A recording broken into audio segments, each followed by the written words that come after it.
Good afternoon and welcome, everyone. Thank you for joining us for the Johns Hopkins School of Education virtual information session. This afternoon's session will focus on curriculum and admissions information for our Master of Science in Special Education Mild to Moderate Disabilities program.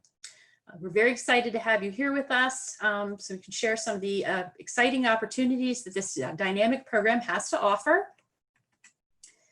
My name is Elizabeth Woodward and I serve as the Director of Admissions here at the School of Education, and I'm joined this afternoon by our Program Lead and Faculty Director for Special Education Programs, Dr. Lori DeBetancourt. Before we get started, I would like to cover a few logistical items for today's presentation. First, today's webinar is being recorded. The admissions office will make the recorded presentation available on our website and via email after the event, should you wish to review it again, or maybe even share it with a friend or colleague who may also be interested in earning initials teacher certification in special education, as well as our master's degree. We ask that you take a moment to be sure that your microphone is on mute and that your video camera is off for the duration of presentation. At the conclusion of today's session, we will invite you to ask questions of our presenters using the chat function in Zoom below. We will read and answer all of your questions aloud together at the end. Here's an overview of today's agenda and the information we'll be covering. To start us off, I'll share a brief overview of the Johns Hopkins University and Johns Hopkins School of Education. I will then turn the presentation over to our faculty presenter. Toward the end of the session, I will come back to cover some important next steps about the application process, tuition, financial aid, and scholarships. We'll then conclude with the question and answer period. So Johns Hopkins University as a whole enrolls more than 24,000 full-time and part-time students across 9 academic divisions and has several campuses, including our flagship campus located in Baltimore City, as well as classroom sites throughout the Baltimore and DC region. Established in 2007, the Johns Hopkins School of Education is the youngest of the 9 divisions and has quickly taken its place as a national leader in educational reform and innovation. Grounded in the Johns Hopkins tradition of research and evidence-based practice, the school consistently ranks among the top graduate schools of education in the nation by U.S. News and World Report. Over the past 13 years, the school has grown its mission to train teachers, school leaders, counselors, and practitioners to meet the contemporary challenges of teaching and learning. Today, the School of Education has 127 full-time faculty, 2,465 enrolled students across 30 programs, spanning from initial teacher preparation, counseling, interdisciplinary, advanced studies in our doctoral programs, as well as our special education master's degree, which is the focus of today's session. The purpose of today's information session is really twofold. First, it's an opportunity to give you an overview of the curriculum, practicum internships, and the admissions process. Second is to connect you with our faculty mentor, who will share her experience and offer you a window into what the learning experience is like, as well as the current research trends and how graduates are applying what they learned in the field in their current professional roles. This session is a chance for you to engage and ask questions. We hope that you find it useful, and we look forward to receiving your completed application for our fall 2020 semester, which begins at the end of August. If you are interested in starting in fall, we strongly encourage you to start the application process as soon as possible. The admissions office, myself, and my colleagues, as well as Dr. DeBetancourt, are here to assist you in navigating this process. I would now like to introduce our featured speaker, Dr. Lori DeBetancourt. Dr. DeBetancourt is a full professor and serves as the lead for special education graduate programs. She is the primary faculty advisor for all mild to moderate disabilities majors. Her research includes preparation of pre-service teachers and mild to moderate disabilities. In 2018, Dr. DeBetancourt was awarded a prestigious Fulbright Scholarship at the Special Education Institute of Eötvös Loránd University in Budapest, Hungary. She has authored several textbooks and written numerous articles related to the instruction of students with mild to moderate disabilities. She serves as the editor of the Teacher Education and Special Education journals for the past 9 years. And she is a member and served as an elected leader within such nationally recognized organizations as the American Educational Research Association, the Council of Exceptional Children, which many of you may recognize as a premier association for special education professionals. Now I'd like to welcome Dr. Lori de Betancourt, and I'll turn the presentation over to you. Hello, everyone, and thank you for coming to our information session. We hope that we will be able to provide you with a lot of information concerning our program. You probably know this, that finding good qualified special education teachers is getting increasingly difficult. It's not easy. 49 out of 50 states report shortages in the field. And in all regions of the United States, the shortage of special education teachers is present. They impede special needs students from reaching their full academic potential and hinder an entire school system's ability to prepare all students for the college or career phase of their lives. The lack of special education teachers is a direct result of high turnover and recruitment challenges. And with a high volume of paperwork, heavy workloads paired with a lack of support, and thus professional isolation, it takes an extremely motivated, passionate individual to take on this challenge. We believe that our program will prepare you for this, especially given what is going on currently with the pandemic.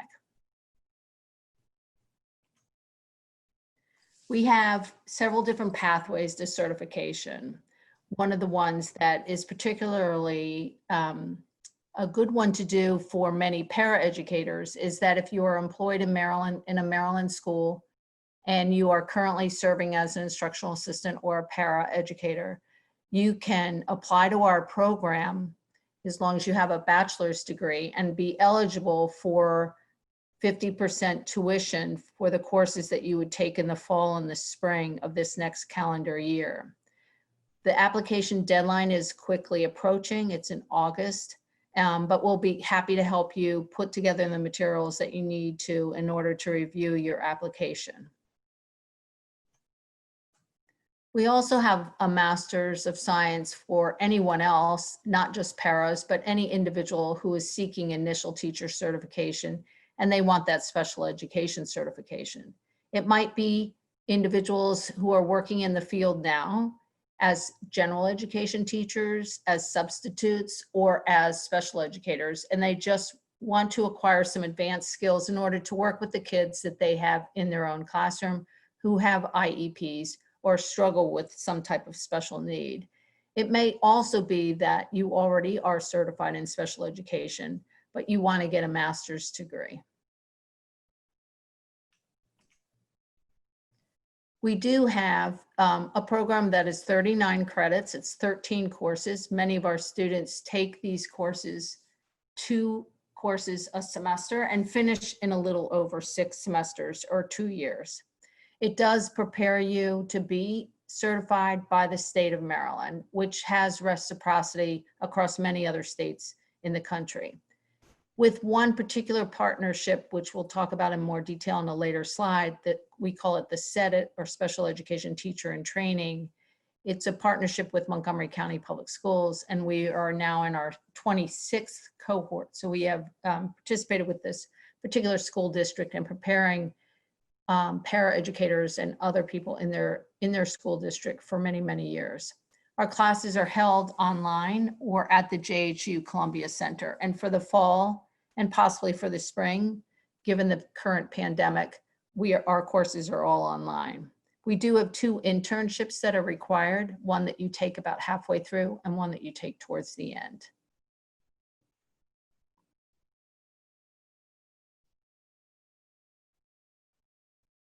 We do have a couple different options. You can go your own pace, and this serves a lot of people in the sense that you're juggling a lot of other balls in your court. You may have children of your own that you're taking care of, or you may have other responsibilities, and so that taking one course at a time fits your purposes better. or 1 or 2 a semester might fit your particular pace, and you have up till 5 years to finish it. Like I said before, most people who come into our program finish within 6 semesters or a little over 2 years by taking 2 courses a semester, but you have up to 5 years, and we call this kind of your own pace. If you decide to enter into our partnership agreement with Montgomery County, that is a very prescriptive sequence because you go through as a cohort. So everyone in that cohort takes the same courses each semester, and you finish up in 2 years. We do, as I said, have 2 internship experiences. We call them the induction and the culmination, and it's about 150 supervised hours. Many people do it in their own place of employment if you are currently working in a school district, and if you're not currently working in a school district, we'll place you in a school, a private setting or a public setting in the vicinity near where you live. They're usually 10 weeks in length. A semester is 15 weeks. And so 10 of the 15 weeks you'll be working in the school. We do have some summer placements that typically start in late June and run through early August. The nice things about our internships are that you get to practice implementing the evidence-based practices that you learn in the coursework that you take with us. And we have 3 ways that we work with you to make sure that you are competent at the end of each of the internships. The university supervisor is someone that we hire, and they're typically a former teacher or a former faculty member. And they go in to observe you teaching and write up some notes and then meet with you afterwards and discuss ways that you did really well and ways that you can improve. We also have a mentor teacher that we hire that's within the particular school in which you're doing your placement. And they observe you 3 times as well and do much of the same thing in helping you in terms of planning the lesson, getting the materials, and then looking at the lesson when you're finished. And then you have a seminar that goes along with each of the internships. And during the seminars, we talk about some of the difficulties or some of the highs and the lows of the internship, along with specific instruction on different techniques that you could implement while you're in your internship. And keep in mind that this is very different than undergraduate, what some people think of student teaching. We're looking more at very specific skills that we want to see you demonstrate versus the undergraduate approach, which is typically you entering the classroom on day 1, and by about halfway through, you would be taking over the entire classroom. We're not looking for that. We're looking for, again, very specific skills like understanding how to collect data on a behavior or understanding how to implement a math instruction lesson. So some of the highlights of our program is that you can take 13 courses in 4 semesters if you wanted to. We've had a few people who've said, I have about a year that I'd like to try and accomplish this. And we do have it organized in such a way that that can be done. You don't have to have a bachelor's major in education for admission. A lot of people, when they think about general education, such as if you wanted to be a history teacher, you would need to come into a master's program with a great deal of understanding of history, because our understanding is of special ed and that content is taught while you're with us. You do not need to bring to the table an undergraduate in special education. It is a Maryland State Department education approved program. And what that means is that when you finish your degree, on your transcript, it will say that you completed an MSDE approved program.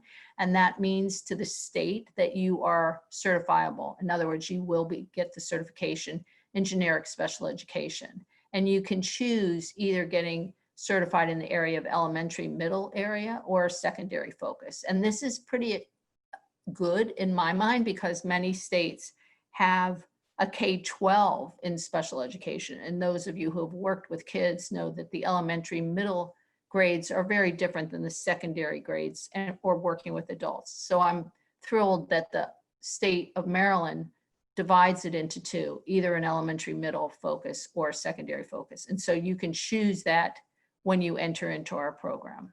We do try to place you in an urban school environment and for your internship so that you have that experience and understand what that would be like to work in an urban setting. And we also in all of our courses, teach you how to apply very specialized techniques that will range all different settings, so that when you come out and you have this generic special education certification eligibility, you would be able to work with the most complicated student, from the most complicated to students who may be struggling in only one academic area.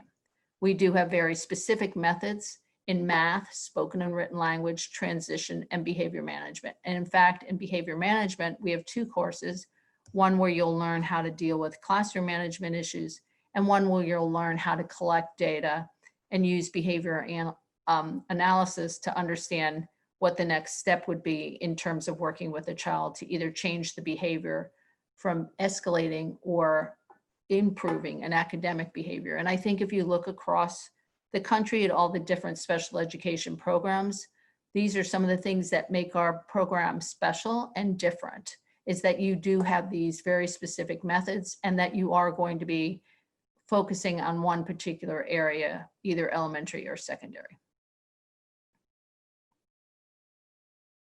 The other nice thing about our courses currently are that all of them are offered online in the fall, and we haven't determined yet in the spring where our courses will be offered depending on the pandemic, but we do have the option of offering them online as well. So if you don't live in the area, please let me know when you get ready to apply. We also have a field experience office that helps support our interns once we place you in either your school or another school, a private setting, or another school if you're not in a placement. And they help make sure that the principal understands what an internship involves, and to, again, make sure that those 3 other people are involved very much in setting up and carrying out and helping you with the internship so that you're successful. And I will say that many of our graduates, they talk about the fact that they did have these 2 internships. Many programs only have 1. And the fact that you'll have 2 will really make you stand out in terms of getting employed at the end, as well as really feeling confident that the skills that you learned, you're able to actually use in your own classroom when you graduate. So we have a few other things that you have to complete in order to graduate. The Praxis 2 is a test that's now currently online since the pandemic, so it's easy to access. And it is the 2 areas that the state requires are the special education and reading.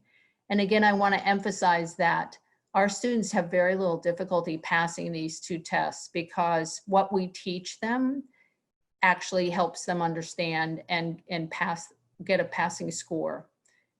Neither of the scores are they're not very difficult for our students, in other words, to obtain. So many of our students take the Praxis 2 after they finish 1 or 2 semesters, and they take in special ed, and they take the Praxis 2 in reading once they finish our reading courses that are required. We also have a comprehensive exam, which is a written exam for 3 hours, where we provide you with 3 questions. One that's very specific to mild and moderate disabilities, one that's more general in terms of all disabilities. Maybe it might be something about the law and what the law requires. And then one that's more of an application question. The nice thing about the comprehensive exam, if there is a nice thing about sitting down and taking a 3-hour exam, is that you have choices. So if one question and you're completely drawing a blank, you can always toss that out and take one of the other questions. And then the graduate project and presentation is something that I really enjoy. The students at the end of their program collect data, possibly from a student that they're working with, and show how what they've learned with us has really made a difference with this particular child, and they show the data that they used to show evidence of the growth in the child. And I think the students really enjoy doing the presentation, and we really enjoy as faculty listening to their presentations, because there's usually a tremendous growth between the beginning and the end in the skill level of our students.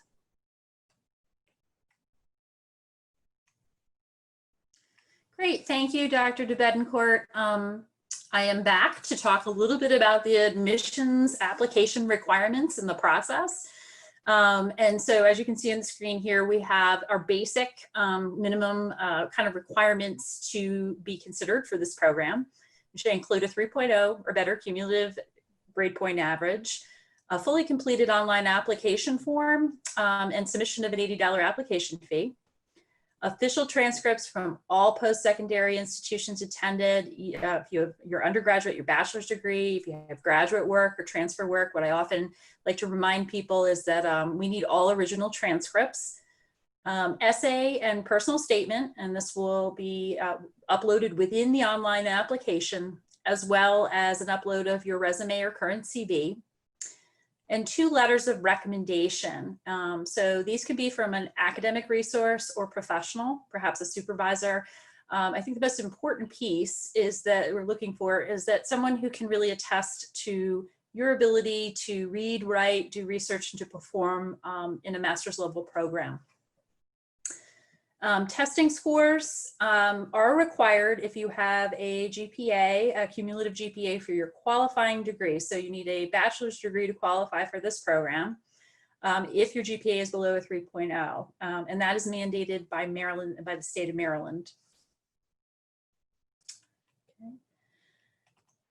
For international applicants or applicants that have been internationally educated, but maybe are now here in the States, we do require a course-by-course evaluation of any of your academic transcripts that were earned at institutions outside the US or Canada. It's a relatively easy process. You would have to consult with one of our approved credential evaluation agencies, and this is located on our admissions section of the website under International Student Application. And for those that English is not your native language, we do require either an IELTS, it's an International English Language Testing Score, or the TOEFL. However, if you've been working or you've gone to school here in the United States, you can request a waiver form, so we will consider that. In terms of tuition and fees, starting for this academic year, our traditional courses are $833 per credit, and so that's roughly a course cost of $2,499. We do have some opportunities for online courses in this program, and those are $882 with a $15 tech fee. And then a registration enrollment fee at $175 per semester is required for registration, as well as our $80 application fee. So it gives you a little bit of sense of the cost. And financial aid.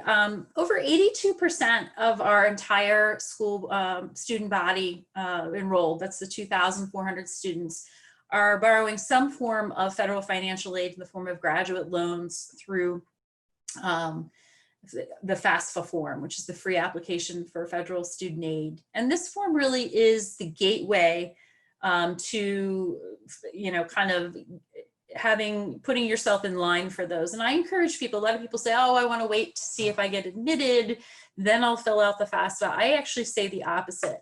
If you fill out your FAFSA form, and you can fill it out at any point in the academic year, we do prioritize April 1 for scholarships, but at this point you can still do that. Is to do it at the same time you're applying. It doesn't obligate you to graduate loans. It just puts you in line should you decide to you get admitted and you decide to enroll, and we'll kind of have that piece of paperwork out of the way for you.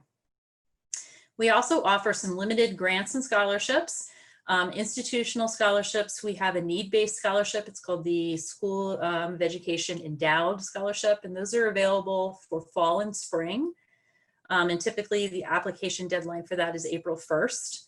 I also like to mention, because I'm seeing more and more, as Dr. DeBettencourt talked about the shortages of special education teachers, and she mentioned the grant funding available for paraeducators. There's also external scholarship resources with popping up in quite a few places that our students are reporting being successful in terms of applying for these scholarships.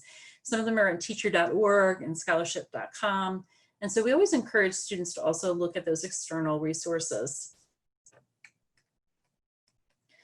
And now we're going to come to our question and answer period. So I'd invite everyone to please type your questions into the chat box, and I will read them aloud, and Dr. DeBettencourt and I will we'll attempt to answer all your good questions. So we'll give you a few seconds to do that.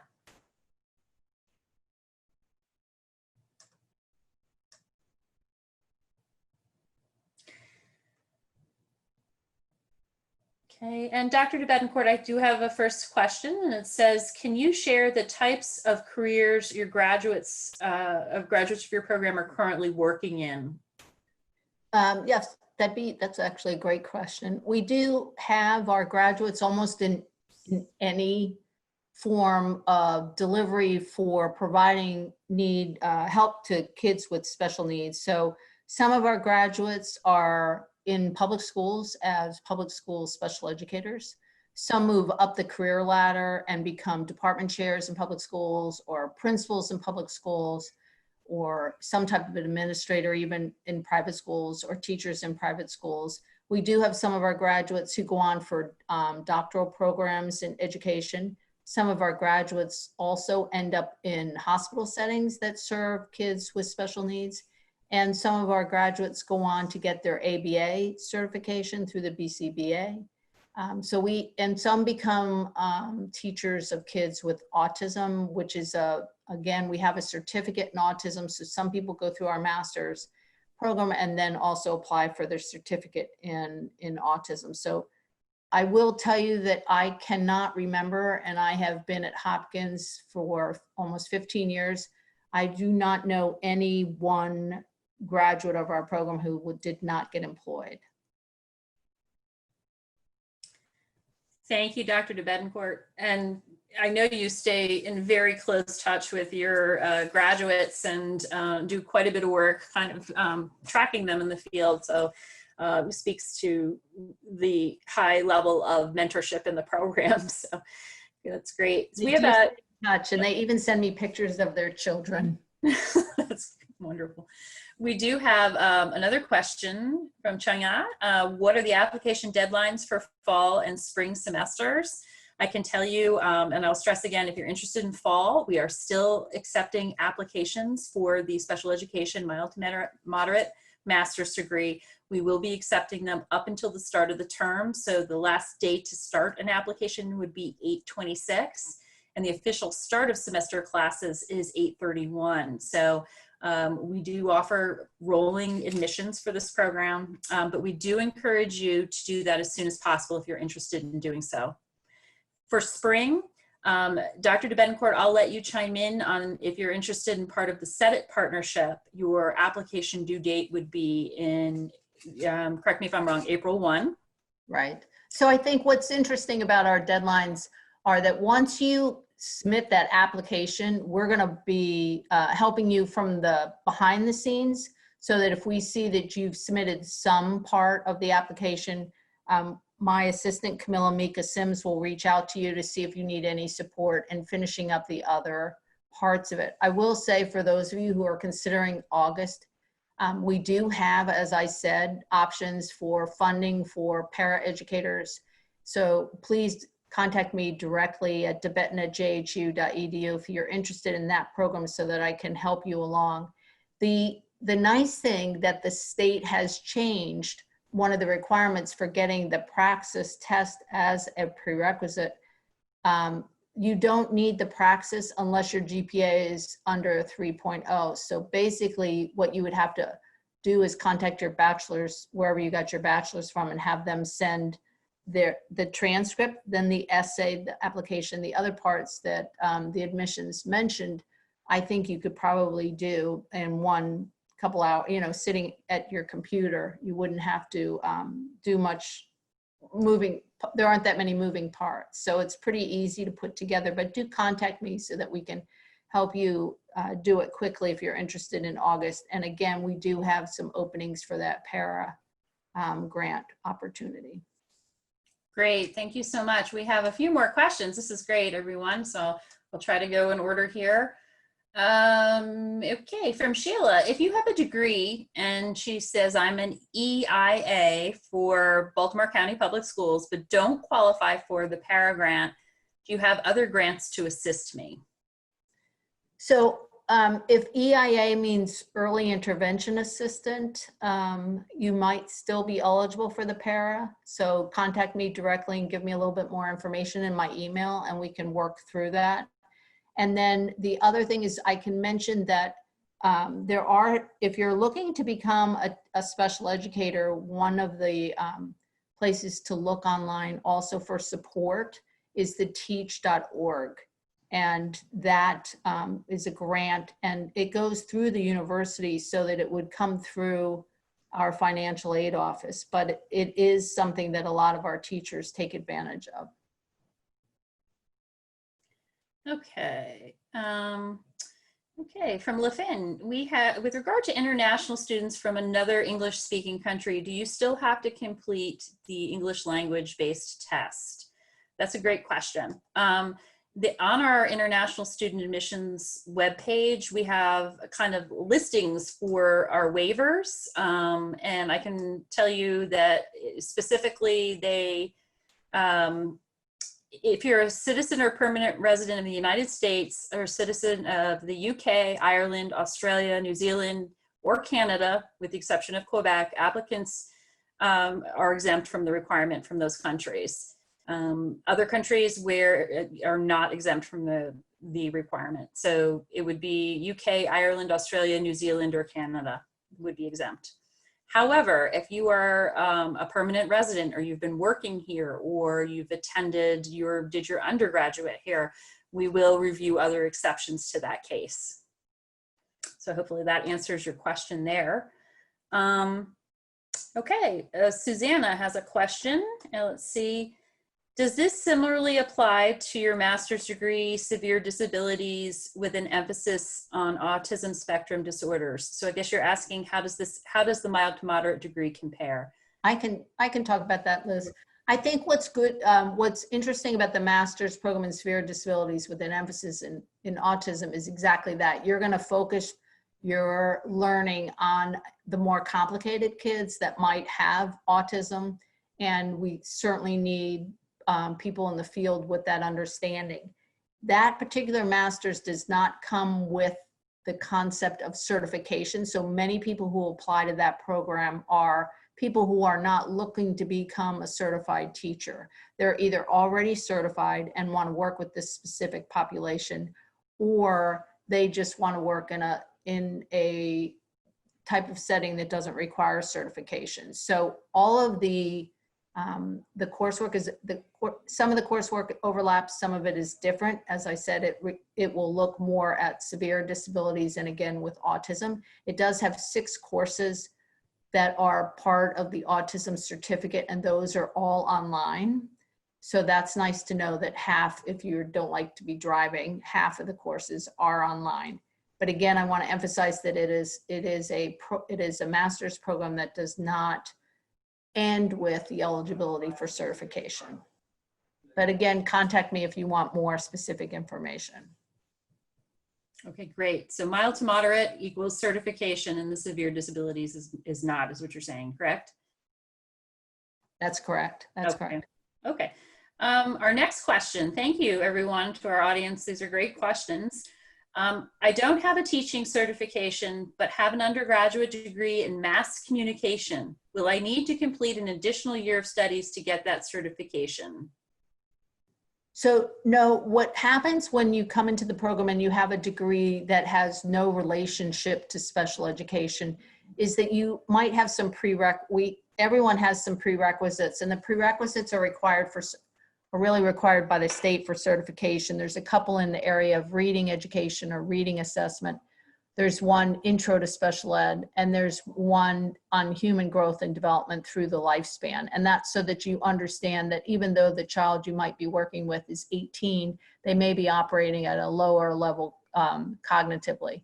So those prerequisites are required of everyone. If you come with a background in psychology or some field related to education, some of those courses may have already been taken during your bachelor's degree. But if not, then you'll have to take that during the time that you're with us. And many of our students take them either with us or at a community college so that they, or online somewhere, just so that they could have them taken, and maybe they'll cost a little bit less somewhere else. It's not really an additional year. Many people try to fit those courses in. But your question about, can you only teach with this degree? There's certainly a national shortage of special educators. So when you come out with a master's in special education and you have the certification eligibility from Maryland, teaching is certainly one option and you will be easily employed. But no, there are so many other options. There's so many possible career jobs that are available to people with an understanding of special education. And again, email me and I can talk about the range of options that are possible. Great. I have kind of a related question here. Is it essential for applicants to have working experience in either education or special education setting in order to be considered for admission? No, and actually, I like that question because one of my graduates was an opera singer in a former life. And I love to talk about her because she's now in the top of the administration in a school with special needs kids. And she does such a phenomenal job with some really complicated kids with emotional challenges. And she came to me from the opera. Now, I would have loved to have sing on the opera stage. I don't think I could because I can't sing. So I'm thrilled that she came to us with very different skills and is just a phenomenal teacher. What we'd like to see in your essay is a little understanding of why you're seeking this. If you have no experience working with kids with special needs, or you don't have a background in education or special education, talk about that in your essay and explain why this is now an interest to you. And that's all you need to do. We're not going to knock you off because you don't have that in your background. Great.